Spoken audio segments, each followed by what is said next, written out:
Hello YouTube, this is Ryan actually on Robert's channel, and we're doing a deck profile for Wixoss. So Bob has probably gone over the other one or two decks for... That's my phone. Yeah. For Wixoss. He used his version of the Niji-Sanji deck. This is actually going to be my version of the Niji-Sanji deck. So I guess not much more for that. Let's get started. And the biggest difference between his and mine is I run the black center, actually. Toko versus his Anj. It's, so the difference is he focuses on white, I focus on black. And it's just variances in the deck. It's actually kind of cool. Mine works as a control deck versus his, and I have a lot of fun playing it. Got piloted correctly, and after like learning more about the game, there are definitely maybe one or two changes I'd make to the deck, but for the most part, I'm content with the deck. So again, your center LRIG here is going to be Toko. What she does is when she enters the field, you're going to salvage 2 virtual Signy from your graveyard, and once per turn, you can drop a virtual Signy from your field to give a unit on your opponent's field minus 3,000 power. The power here is, it's actually a really good skill, being able to minus power. If they run a low level or a low power card, it just auto drops them, allowing you to clear the board for just consecutive attacks. You can commentate. You can commentate. Because I'm not good at solo commentating. Bob's just standing there awkwardly behind the camera as I'm like trying to talk because I don't know what I'm talking about. Yeah, but like help me, like ask me questions so I can answer them more efficiently.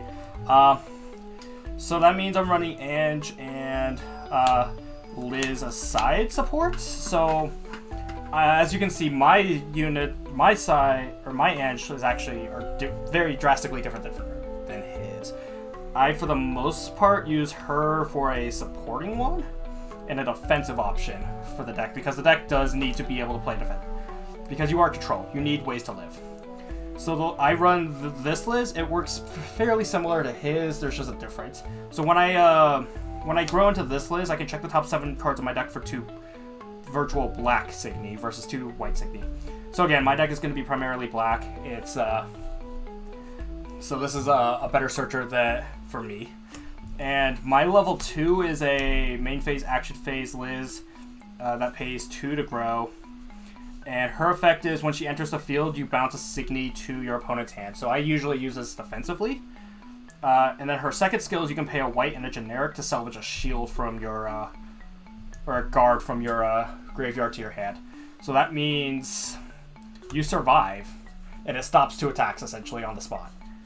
I love this card a lot, and this is a very, very good Signy that I'm surprised Bob doesn't run. I think this is like one of the best effects I've seen on support LRIGs.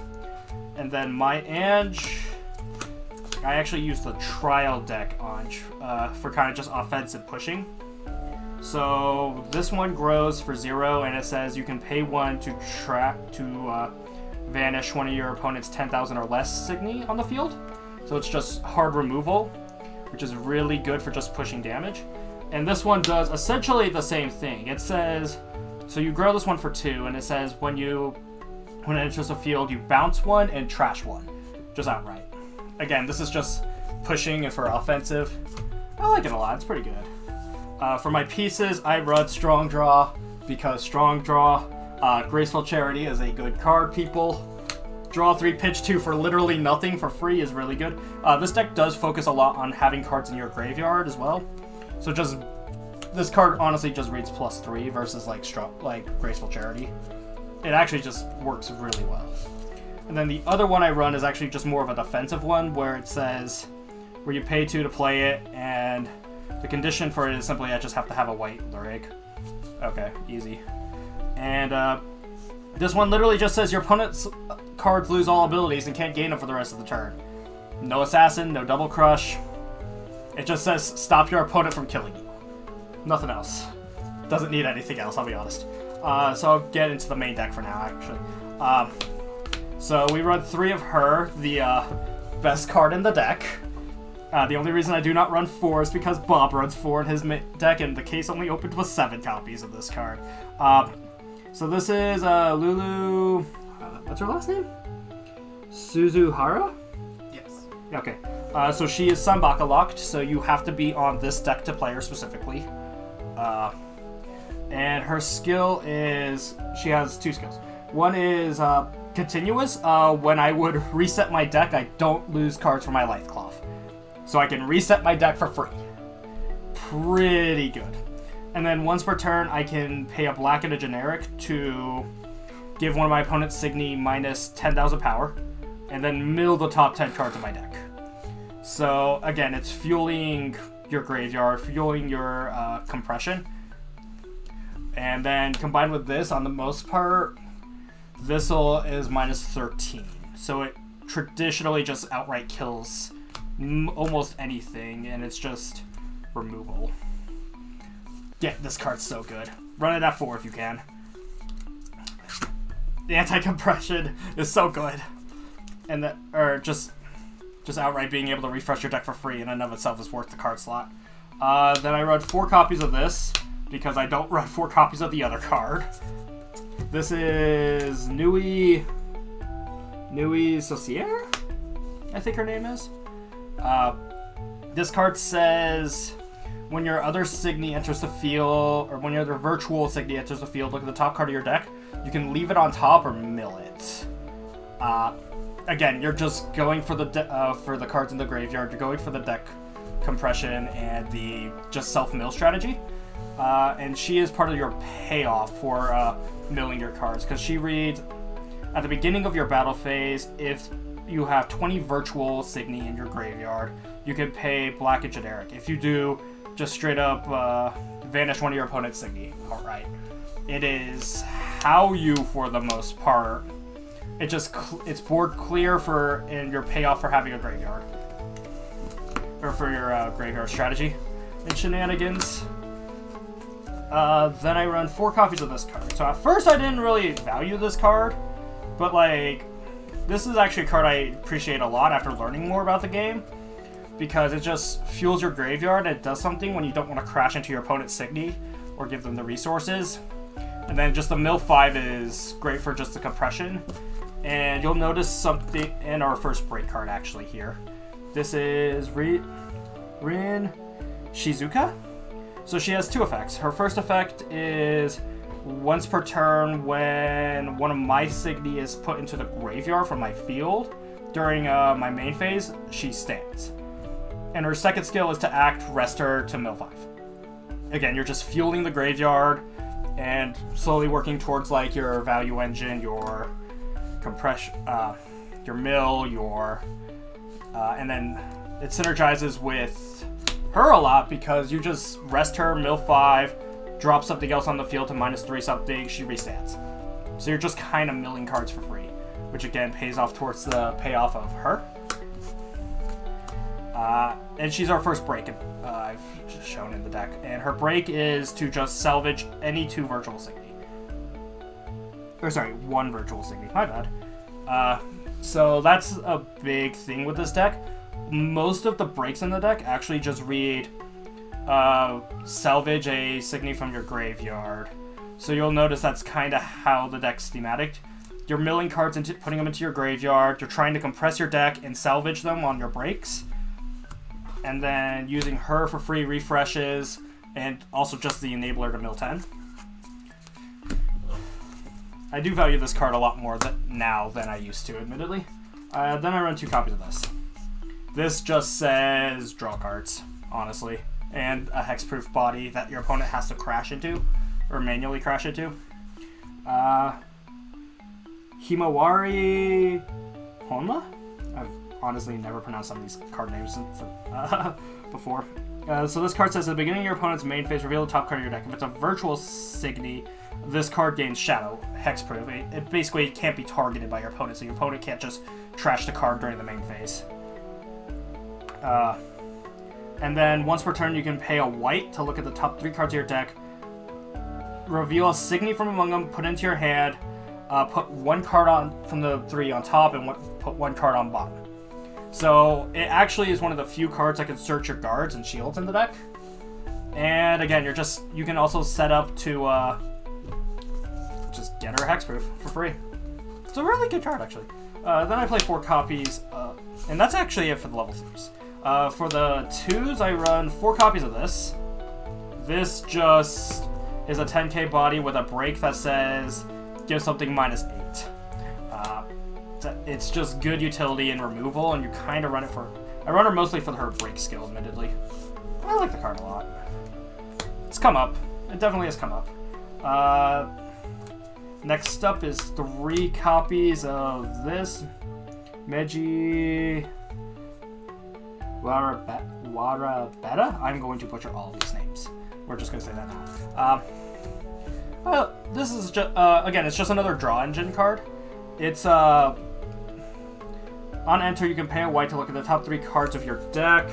Reveal a virtual signy from among them, put it into your hand, and put the rest on the bottom of your deck in any order.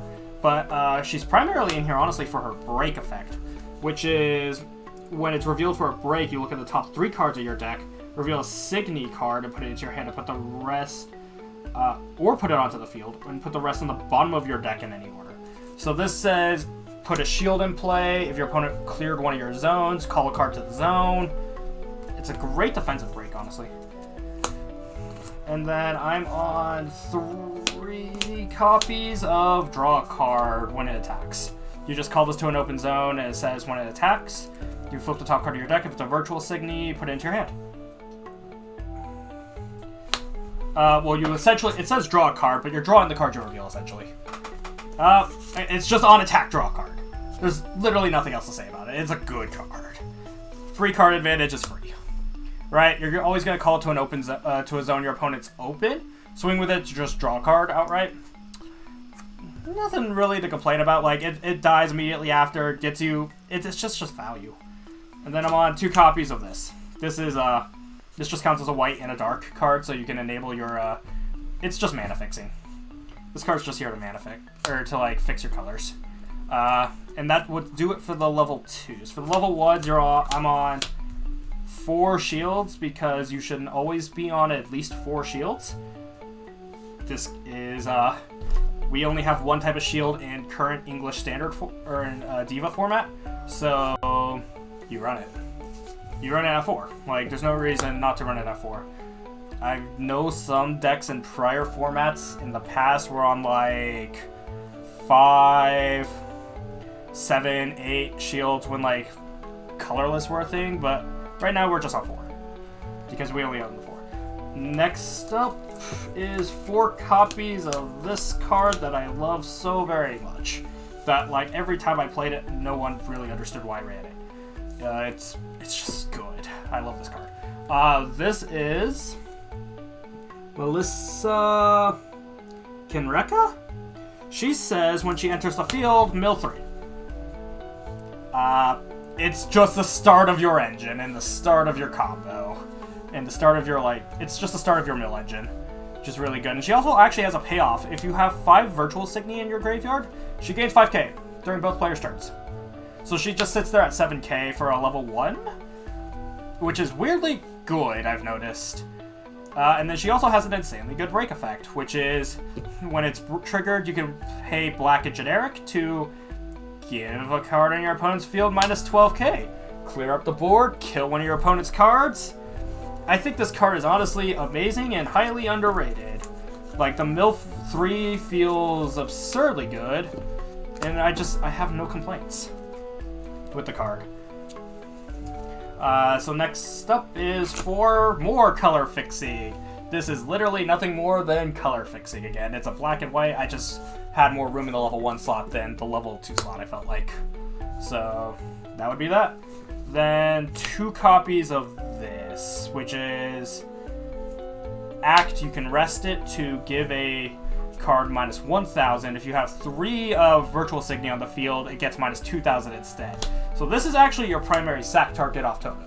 You're going to rest, give a unit -2, sack it off, give a unit another -3, which is -5, which kills most level 1s. Clears a bot on your sport. It's just... this card is underrated, but... Or this card's... Actually, no, this card's meh, but it feels like a really good tech, admittedly. Like, it just kills things. I like it. And then the last card in my deck is Darkness Eater. It's pay 4, with 2 of them being black, give a card -12. Break effect just gives a card -12. It's just a tech. It's in there. It sometimes does something. I've never hard cast this card. And that'll do it for the deck profile. Again, I think the primary condition of this deck is to compress and mill your deck. And then you have the later game payoff cards, such as this to like just clear your opponent's board, go for the final push. This will also clear the board. You have cards like this to compress your deck and not penalize you for trying to go through your deck as fast as humanly possible and compress as humanly possible. I got the deck idea from playing Weiss, I'm not gonna lie. And then this is just the start of everything, and this card's amazing. I love this card. Yeah, that's pretty much it for the deck profile. I guess be sure to like and subscribe. Comment down below what you think. Tell me I'm trash. I don't know. I don't care. Yeah. Catch you guys in the next one.